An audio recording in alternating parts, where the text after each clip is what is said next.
ሰላም ጤና ይስጥልኝ የተከበራችሁ ቻናሌ ቤተሰቦች የሰዓቱን አጫጭር ሰበር መረጃዎች ይዤላችሁ ቀርቤያለሁ። ብዛት ያላቸው ታማኝና እናንተን ይመጠናሉ ብለን የምናስባቸውን መረጃዎች ቀድመው እንዲደርሷችሁ ሰብስክራይብ በማድረግ የደወል ምልክቷን በመጫን ቤተሰብ ይሁኑ።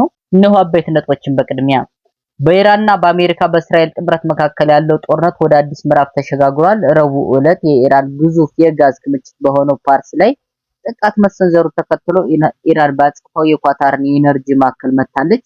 እንዲሁም ወደ ሳውዲ አረቢያ ሚሳኤሎችን ተኩሳለች። ይህ ድርጊት በዓለም አቀፍ የነዳጅ ዋጋ ላይ ከፍተኛ ጭማሪ እንዲታይም አድርጓል። እስራኤል ከሂዝቡላህ ጋር እያደረጋቸው ያለችው ውጊያ ተከትሎ በሊባኖስ ድንበር ላይ ያሰማራቸውን የሰራዊት ብዛት ከመጋቢት ቀን ጀምሮ ከእጥፍ በላይ ማሳደጓን አሳወቀች። በአሁኑ ወቅት የእስራኤል እግረኛ ጦር በደቡብ ሊባኖስ መንደሮች ውስጥ በመግባት ቤቶችን እየፈተሸ እንደሚገኝም ተገልጿል። የሩሲያው ፕሬዝዳንት ቭላዲሚር ፑቲን የኢራን የደህንነት ሹም የነበሩት አሊ ላራጃኒ መገደላቸውን ተከትሎ ለኢራኑ ከፍተኛ መሪ ሙጀተባ ካሜኒ የሐዘን መግለጫ መልእክት አስተላለፉ። ፑቲን በመልእክታቸው ላራጃኒ የሩሲያ እውነተኛ ወዳጅም ሲሉ ገልጸዋቸዋል። የኢራን አብዮታዊ ዘበኛ IRGC የሀገሪቱ የኤነርጂ ዘርፍ ዳግም ጥቃት የሚሰነዘርበት ከሆነ የጎረቤት የባህረ ሰላጤው ሀገራትን የነዳጅና የጋዝ ኢንዱስትሪዎች ሙሉ በሙሉ እንደሚያወድም አስጠነቀቀ።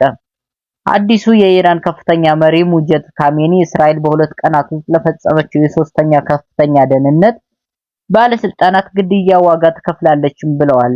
የኢራን ፓርላማ አፈ ጉባኤ መሐመድ ባገር ጋሊባፍ በአሜሪካ እስራኤልና በኢራን መካከል ያለው ጦርነት ወደ አዲስ የግጭት ምዕራፍ መሸጋገሩን ገለጹ። አፈ ጉባኤው አይን ለአይን የሆነ የአጸፋ እርምጃ መጀመሩን ያስታወቁ ሲሆን የኳታር የጋዝ ማዕከል መመታትን በዓለም አቀፍ የነዳጅና ጋዝ አቅርቦት ላይ የረጅም ጊዜ እጥረት ሊያስከትል እንደሚችል የዘርፉ ባለሙያዎች እያስጠነቀቁ ይገኛሉ። የአሜሪካ ብሔራዊ የስለላ ድርጅት ዳይሬክተር ቱልሲ ጋባርድ የኢራን አገዛዝ አሁንም በስልጣን ላይ ቢሆንም በተሰነዘሩት ተከታታይ ጥቃቶች ምክንያት ወታደራዊና የአመራር ብቃቱ ክፉኛ መዳከሙን ገለጹ። ዳይሬክተሯ ይህን የገለጹት የትራምፕ አስተዳደር ከፍተኛ ባለስልጣናት በኢራን ጦርነት ዙሪያ ለኮንግረስ አባላት በሰጡት የመጀመሪያ የህዝብ ገለጻ ላይ ነው። ለእነዚህ ጥያቄዎች ምላሽ የሚሰጡ ዝርዝር መረጃዎች አሰናድተናል። አሁን ወደ መረጃው አለፍኩኝ፣ አብራችሁን ቆዩ። የኳታር መንግስታዊ የነዳጅ ኩባንያ ኳታር ኢነርጂ በራስ ላፉን ኢንዱስትሪ ከተማ በሚገኙ የነዳጅና ጋዝ ማቀናበሪያ ማዕከል ላይ በደረሰው የኢራን ሚሳኤል ጥቃት ከፍተኛ ውድመት መድረሱን አስታውቋል። የሳውዲ አረቢያ ወደ ዋና ከተማው ሪያድ የተተኮሱ 4 ባለስቲክ ሚሳኤሎችን ማክሸፏን የገለጸች ሲሆን በምስራቅ የሀገሪቱ ክፍል በሚገኝ የጋዝ ተቋም ላይ የተሰነዘረ የድሮን ጥቃት ሙከራ መክሸፉን አስታውቃለች። የእስራኤል ጦር የኢራን የደህንነት ኃላፊ አሊ ላራጃኒን መግደሏን ተከትሎ ኢራን በእስራኤል ላይ የአጸፋ ጥቃት ፈጽማለች። በተጨማሪም የኢራን የደህንነት ሚኒስተር መገደሉ ተረጋግጧል። እስራኤል በሊባኖስ ላይ የተለያዩ ጥቃቶችን እየፈጸመች ሲሆን አሜሪካ የስለላ ድርጅት ኃላፊ ኢራን ጥቃት ቢደርስባትም አሁንም ጥቃት የመሰንዘር አቅም እንዳላት ገልጻለች።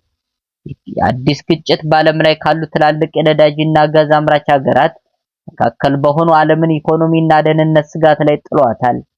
የኢራን የፓርስና ጋዝ መስክ በመመታትና የጎረቤት ሀገራት የኃይል ማዕከል ኢላማ መደረጋቸው ጦርነት ከሁለትዮሽ ግጭት አልፎ መላው የባህረ ሰላጤው ቀጠና ወደማይቀለበስ ቀውስ ውስጥ ሊከተው እንደሚችል ባለሙያዎች እየገለጹ ነው።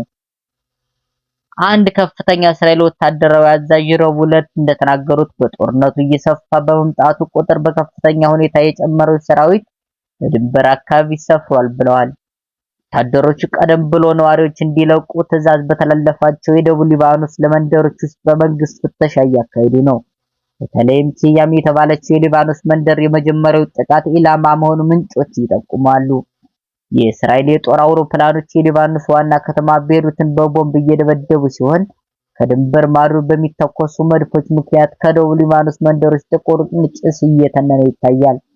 ይህ በሂዝቦላና በእስራኤል መካከል እየተካሄደ ያለው ግጭት በአሜሪካ እስራኤልና በኢራን መካከል ካለው መጠነ ሰፊ ጦርነት ውስጥ እጅግ አስከፊ የጎንዮሽ ጦርነት ሆኖ ተመዝግቧል። የእስራኤል ጦርነት ወደ ደቡብ ሊባኖስ መሬት ዘልቆ መግባቱ የኃይል መጠኑን መጨመሩ ግጭቱ ወደ ከፋ የየብስ ጦርነት እያመራ መሆኑን ያሳያል። ይህ ሁኔታ በቀጠናው ያለውን ሰብአዊ ቀውስ ይበልጥ እያባባሰ ሲሆን የዓለም አቀፉ ማህበረሰብ ሁኔታው ወደማይቆጣጠሩት ቀውስ እንዳያመራ በስጋት እየተከታተለውም ይገኛል። ፕሬዝዳንት ፑቲን ከላራጃኒ ጋር በተደጋጋሚ መገኘታቸው የጠቀሱ ሲሆን ግለሰቡ በሞስኮና በቴህራን መካከል ያለውን ስትራቴጂያዊ አጋርነት ለማጠናከር ከፍተኛ አስተዋጽኦ ማድረጋቸውን ገልጸዋል።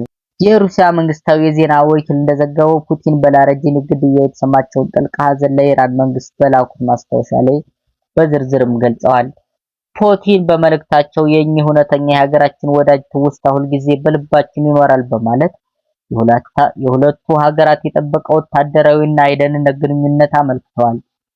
ይህ የሩሲያ የሐዘን መግለጫ በወቅታዊ የመካከለኛው ምስራቅ ቀውስ ውስጥ ሞስኮ እና ቴህራን ያላቸውን ጥብቅ ጥምረት በድጋሚ ያረጋገጠ ነው። የላረጂኒ መገደል በኢራን ላይ ትልቅ ጉዳት እንደሆነ ቢታመንም ሩሲያ ከአጋሯ መቆሟን በይፋ አሳይታለች። የኢራን ባለስልጣናት በሰጡት መግለጫ በኢራን መሰረተ ልማት ጥቃት በመሰንዘር ትልቅ ስህተት ሰርታችኋል፣ ድርጊቱ የሚደግም ከሆነ ግን የአጋሮቻቸው የነዳጅ ተቋማት እስከሚወድሙ ድረስ ጥቃታቸው አይቆም ሲሉ አስታውቀዋል። የኢራን ደቡባዊ የጋዝ መስክ ሳውዝ ፋርስ ላይ ጥቃት መፈጸሙን ተከትሎ ኢራን በወሰደችው የአጸፋ እርምጃ በኳታሩ ራስ ላፋን የጋዝ ማቅረቢያ ላይ ከፍተኛ ውድመት አድርሳለች። እስራኤል በቅርቡ የኢራን የደህንነት ሚኒስትር እስማኤል ካቲብን የደህንነት ሹምን አሊ ላራጂኒን መግደሏን ውጥረቱን ይበልጥ አባብሶታል። ፕሬዝዳንት ቭላዲሚር ፑቲን ለተገደሉት ላራጂኒ የሐዘን መግለጫ የላኩ ሲሆን ግለሰቡን የሩሲያ እውነተኛ ወዳጅም ሲሉ ጠርተዋቸዋል። የእስራኤል ወታደሮች በደቡብ ሊባኖስ በኩል ወደ መሬት ጥቃት የገቡ ሲሆን በጋዛ እንደታየው ሁሉ በሊባኖስ ቤቶች ውስጥ ዝርፊያ እየፈጸሙ መሆኑን የሚያሳዩ ቪዲዮዎች መውጣታቸው ተገልጿል። የኢራን ማስጠንቀቂያና በኳታር ላይ የተፈጸመው ጥቃት ጦርነቱ ወደ ቀጠናዊ የኢኮኖሚ ውድመት እያመራ መሆኑን ያሳያል። የዓለም የነዳጅና ጋዝ አቅርቦት ማዕከል የሆነው ይህ ቀጠና ሁለቱ ወገኖች ያን ላይን እርምጃ ውስጥ መውደቁ ለዓለም አቀፍ ኢኮኖሚያዊ ከፍተኛ ስጋትን ደቅኗል። ጋሊቫፍ በኤክስ ገጻቸው ባሰፈሩት መልእክት አሜሪካና እስራኤል የኢራን ኢነርጂ መሰረተ ልማት ዓመቱ የደረሰባቸው ሽንፈት ለመሸፈን ነው ብለዋል። ኢራን ተኝታ ነበር፣ እናንተ ግን ቀሰቀሳችኋት፣ አሁን ማዕከል ይነሳል ሲሉም አስጠንቅቀዋል። አፈጉባኤው አክለውም በሀገሪቱ ውስጥ ያለ አብዮት መነሳቱን ህዝቡ ለጦርነት ምላሽ ለመስጠት በየጎዳናው መውጣቱን ገልጸዋል። የስታንፎርድ ዩኒቨርሲቲ የነዳጅ ጥናት ማዕከል ባልደረባ የሆኑት ማክሲም ሶኒን ለአልጀዚራ እንደገለጹት በኳታር ራስ ላፋን የኢንዱስትሪ ከተማ ላይ የደረሰው ጥቃት የዓለም የጋዝ ገበያ ክፉኛ ይነካል። እንደ ባለሙያው ገለጻ የጋዝ መሰረተ ልማት አንዴ ጉዳት ከደረሰባቸው ለማገገም ከሳምንታት ይልቅ ወራትን ይወስዳሉ። ይህም ከጂኦፖለቲካዊ ውጥረት ባለፈ በገበያው ላይ እውነተኛ የጋዝ ምርት እጥረት እንዲፈጠር ያደርጋል ብለዋል። የኢራን ባለስልጣናት የሰጡት አይን ላይን የሚል የጦርነት መፈክር ግጭቱ ከመለስተኛ ውጊያ ወጥቶ ወደ መጠነ ሰፊ ቀጠናዊ ጦርነት መቀየሩን ያሳያል። የኳታር የጋዝ ማቀነባበሪያ መመታት ደግሞ በጦርነቱ በጦር ሜዳ ሳይሆን በዓለም አቀፍ የኢነርጂ ኢኮኖሚ ላይም ከፍተኛ ጠባሳ ያሳለፈ መሆኑን ማሳያ ነው። ቱርሲ ገባርድ እንደገለጹት በአሜሪካና በእስራኤል የተፈጸመው ጥቃቶች የኢራን ወታደራዊ አቅም በከፍተኛ ደረጃ አውድመዋል። በተለይም የሀገሪቱ የኒውክሌር መሰረተ ልማት በአሜሪካ አቆጣጠር በሰኔ 2025 በነበረው የ12 ቀን ጦርነት ክፉኛ መጎዳቱን ጠቅሰዋል። መግለጫ የተሰጠው የጸረ ሽብር ማዕከል ዳይሬክተር የነበሩት ጆ ኬንት ኢራን በአሜሪካ ላይ የደቀነችው ፈጣን አደጋ የለም በሚል ከስልጣናቸው በለቀቁ ማግስት ነው። ሆኖም የሲአይኤ ዳይሬክተሯ ጆን ሪትሊፍ ይህንን ሐሳብ በመቃወም ኢራን ሁልጊዜ ለአሜሪካ ስጋት መሆኗን ተከራክረዋል። ኢራን ወሳኝ የሆነው የነዳጅ ማጓጓዣ መስመር ሆርሙዝ ወሽመጥ ልትዘጋ እንደምትችል የአሜሪካ የስለላ ድርጅት አስቀድሞ ግምት እንደነበረው ጋባርድ አረጋግጧል።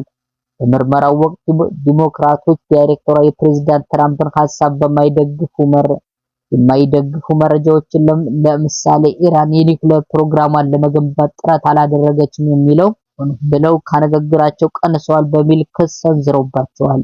የአሜሪካ የስለላ ተቋማት መሪዎች የኢራን ወታደራዊ አቅም መዳከሙን በአንድ ድምጽ ቢስማሙም ጦርነቱ የተጀመረበት ምክንያት ኢራን የደቀሰችው አደጋ ምን ያህል አሳሳቢ ነገር በሚለው ጉዳይ በዋይት ሃውስ እና በስለላ ባለሙያዎች መካከል ከፍተኛ ልዩነት መኖሩን የዛሬው የኮንግረስ ውሎ አመልክቷል። እንደዚህና ታማኝ መረጃዎች ወደ እናንተ እንዲደርሱ ሰብስክራይብ እያደረጋችሁ የቤተሰባችን እንድትሆኑ እያልን እንሰናበታለን። በያላችሁበት ሰላም ቆዩ።